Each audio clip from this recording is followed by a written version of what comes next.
2024ရဲ့အကောင်းဆုံးကိုရီးယားရုပ်ရှင်ကားများနံပါတ်1ဟန်ဆန်ကိုင်ကိုရုပ်ချောလူကြီးတွေလို့တွေးနေတဲ့လူရိုးကြီး2ယောက်နဲ့သူတို့ဝယ်လိုက်တဲ့အိမ်မက်အိမ်ကြီးနဲ့ဟာတာလွဲများဒီဇက်ကားလေးကတော့2024ခုနှစ်ဇွန်လမှာထွက်ရှိခဲ့ပြီးတော့အမေရိကန်ဂန်နဝင်ရုပ်ရှင်ကိုကိုရီးယားယဉ်ကျေးမှုနဲ့ကိုက်ညီအောင်စံတက်တဲ့ပုံစံနဲ့ပြန်လည်ရိုက်ကူးထားတဲ့ကမ်ဘဒီဟော်လာရုပ်ရှင်ကားကြီးပဲဖြစ်ပါတယ်ထုတ်လုပ်မှုကုန်ကျစရိတ်တန်4ဆကျော်ပိုများတဲ့အမေရိကန်ဒေါ်လာ14.4 တန်းကျော်ထိအမျက်စွန်းများစွာရရှိခဲ့ပြီးတော့ဝေဖန်ရေးသမားတွေကြားထဲမှာလည်းဟာတာနဲ့ထိတ်လန့်စရာကိုအမိုက်စားဟန်ချက်ကြီးအောင်ရိုက်ပြထားလို့ချီးကျူးခံခဲ့ရသလိုစုစကားတင်စီးရင်တွေမှာပါနေရာယူနိုင်ခဲ့တဲ့ဇက်ကားကောင်းလေးတွေကဖြစ်ပါတယ်ဇက်လန်လေးကတော့မြူပြဘောကိုညီးငွေပြီးတော့တောင်ပေါ်ကဥယျာဉ်ပတ်စတိုင်အင်ဝကြီးတစ်လုံးကိုဝယ်ကအေးဆေးနေဖို့ရောက်လာကြတဲ့သူငယ်ချင်း2ယောက်ဖြစ်သူဂျယ်ဖီနဲ့ဆန်ကူးတို့ဟာရုပ်ရည်ကြမ်းတမ်းပေမဲ့ရိုးသားပြုစင်တဲ့လူကောင်းလေးတွေဖြစ်ပါတယ်ဒါပေမဲ့အိမ်ပြောင်းလာတဲ့ပထမဆုံးနေ့မှာတင်ပဲမလိုလားအပ်တဲ့ចောင်းသားလူငယ်အုပ်စုရောက်လာပြီးတော့အိမ်အောက်ခံတွေကနှစ်ပေါင်းများစွာပိတ်လှောင်ထားတဲ့နတ်ဆိုးတကောင်ကိုမတော်ဆသွားနိုးမိလိုက်တဲ့အခါမှာတော့တောအုပ်ကြီးထဲမှာအလွဲချော်တွေနားလည်မှုလွဲမှားမှုတွေနဲ့အတူတွေးပြက်စရာဟော်ရာဇက်ကွက်တဲ့အပြင်ဦးတက်အောင်ရေးနေရမယ်ရုပ်ရှင်ကားကြီးကားပဲဖြစ်ပါတယ်အဓိကတရုပ်ဆောင်အနေနဲ့ကတော့မင်းသားကြီးလီဆောင်မင်းသားလီဟီဂျွန်းတို့ပါဝင်ထားပြီးတော့ဝေဒီနေနဲ့ကတော့ INDB 6.5 ရရှိလာတဲ့ပြင်းစရာခံမရှိအောင်ကြည့်ရှုရမယ်ဟာတာဟော်ရာရုပ်ရှင်ကားကောင်းတကားဖြစ်ပါတယ်နံပါတ်2ဟာဘင်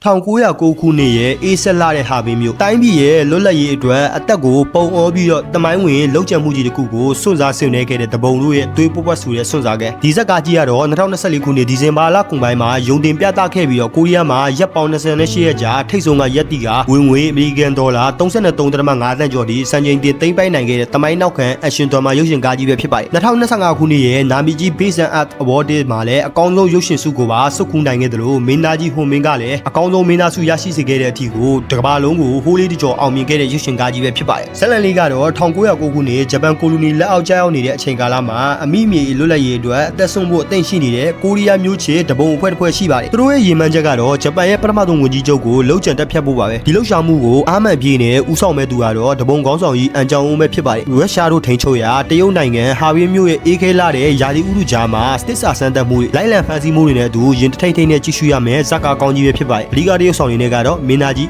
ဟွန်မင်းမင်းသားပတ်ကြောင်မင်းသားကြီးလီတုံဝန်းနဲ့မင်းသမီးဂျွန်ရောမေတို့ပါဝင်ထားပြီးတော့ဝေဒီနေနဲ့ကတော့ INDB 6.3D ရရှိခဲ့တဲ့ရုပ်ရှင်ကားကြီးပဲဖြစ်ပါတယ်နံပါတ်3 Escapeမနက်ပြန်ရှိတဲ့ဘဝကိုရှာဖွေဖို့မိုင်းတွင်းတွေတနက်ကြီးစံတွေကြားထဲကနေအသက်နဲ့ရင်းပြီးတော့တောင်ကိုရီးယားဘက်ကိုထွက်ပြေးမယ်မြောက်ကိုရီးယားတပ်သားတူရဲ့အသေးရစရာအသက်လူပွဲဒီဇက်ကားလေးကတော့2024ခုနှစ်ဇူလိုင်လမှာယုံတင်ပြသခဲ့ပြီးတော့ရပ်ပိုင်းအတွင်းဆိုလို့ကြည့်ရှုသူတသန်းကျော်စံချိန်တင်ကစုစုပေါင်းဝင်ငွေအမေရိကန်ဒေါ်လာ18.5 တန်းကျော်ထိတိမ့်ပိုင်နိုင်ခဲ့တဲ့သေးရင်ဖို့အရှင်ထွေလာရုပ်ရှင်ကားကြီးပဲဖြစ်ပါတယ်2024-2025ခုနှစ်ရဲ့ Blue Dragon Award နဲ့ Base and Award ဆုဝေပွဲတွေမှာလည်းအကောင်းဆုံးဒါရိုက်တာဆုနဲ့တရုတ်ဆောင်ဆုစကားနေစီးရင်တွေကိုအများကြီးဝင်ခဲ့တဲ့ရုပ်ရှင်ကားကောင်းတကားပဲဖြစ်ပါတယ်ဇက်လန်လေးကတော့မြောက်ကိုရီးယားစစ်တပ်တွေမှာ10နှစ်ကြာတက်ချက်ကြီးအဖြစ်တာဝန်ထမ်းဆောင်ပြီးတော့သူရဲကောင်းစုတွေရယူထားတဲ့လင်ဂျူနန်ဟာအနာဂတ်မရှိတဲ့စနစ်ဆိုးကြီးတွေကနေလွတ်မြောက်ဖို့လှုပ်ဝက်အစီအစဉ်ချပြီးတော့တောင်ကိုရီးယားဘက်ကိုထွက်ပြေးဖို့ကြိုးစားပါတော့တယ်ဒါပေမဲ့ကန်ဂျမိုင်းရဲ့အလှည့်ပြောင်းကြောင့်သူ့ရဲ့ထွက်ပြေးမှုဟာပေါက်ကြားသွားခဲ့ပြီးတော့ကလေးဘွားကအတိဖြစ်ခဲ့ရတဲ့ရက်ဆက်လွန်နဲ့မြောက်ကိုရီးယားထောက်လှမ်းရေးရာရှိကြီးလီဟွန်ဆန်ကိုတိုင်လိုက်လံဖန်ဆီးတာကိုခံရတဲ့အခါမှာတော့64မိနစ်စာကြာချိန်အတွင်းမှာ10မိနစ်မှမျက်တောင်မခတ်ရဘဲနဲ့ရှင်တမမနဲ့ကြည့်ရှုရမယ်လွတ်မြောက်ရေးအသက်လူပွဲရုပ်ရှင်ကားကောင်းတကားဖြစ်ပါတယ်အဓိကတရုတ်ဆောင်နေနဲ့ကတော့မင်းသားချောလီဂျီဟွန်မင်းသားကူဂျိုဟန်တို့ကအ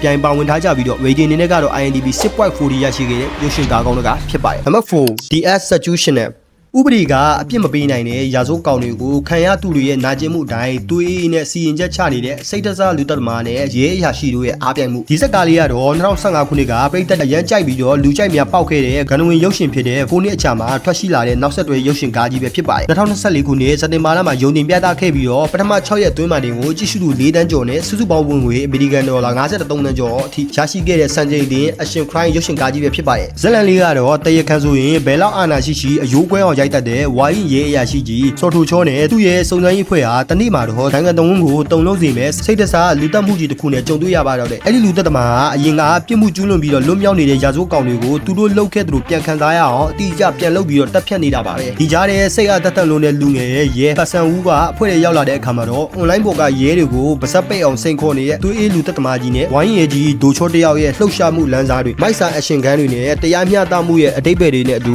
ဘယ်လိုအမိဖမ်လစ်တာကိုရေခုံစရာကြည့်ရှုရမယ့်ရုပ်ရှင်ကားကောင်းတကားဖြစ်ပါတယ်အဓိကတရုပ်ဆောင်အနေနဲ့ကတော့မင်းသားကြီးဟန်ကြောင်မင်းနဲ့မင်းသားကျော်လေးဂျောင်ဟင်းတို့အပြန်တရုပ်ဆောင်ထားပြီးတော့ rating အနေနဲ့ကတော့ INDB 6.3D ရရှိခဲ့တဲ့လက်ဖလွတ်တန်းကြည်တင်တဲ့ရုပ်ရှင်ကားကြီးကဖြစ်ပါတယ်ကျွန်တော်အခုပြောပြပေးခဲ့တာကတော့2024ခုနှစ်ကထွက်ရှိခဲ့တဲ့ကိုရီးယားရဲ့လူကြိုက်များအောင်မြင်များစွာရရှိခဲ့တဲ့ကိုရီးယားရုပ်ရှင်ကားလေးအကြောင်းပဲဖြစ်ပါတယ်တကယ်ချင်းတို့အကြိုက်တွေ့ကြမယ်လို့တော့မျှော်လင့်ပါတယ် Patch 2ထပ်လာပါအောင်မယ်ဗီဒီယိုလေးကိုအဆုံးထိကြည့်ပေးကြတဲ့တကယ်ချင်းတွေအားလုံးကျေးဇူးများတင်ပါတယ်နောက်ဗီဒီယိုမှာပြန်လည်ဆုံတွေ့ကြမယ်